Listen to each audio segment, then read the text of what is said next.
Nya ato sa taas guys. May pakita yung taas na nito ka kwarto. Dari usa. Muni dako-dako nga kwarto.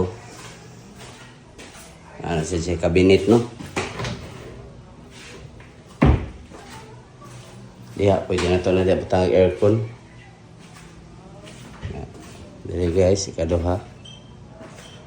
Naani higdaanan ng dire niya ato ipaguba.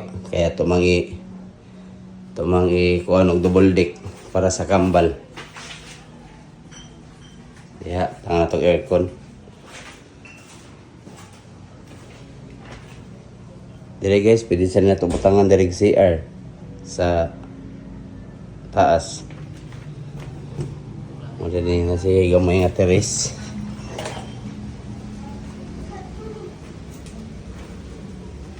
Nya ikatulong nga kwarto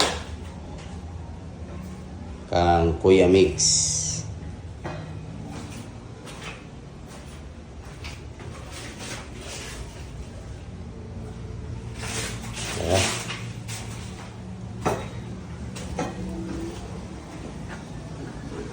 Nya katong bakante sa ubos.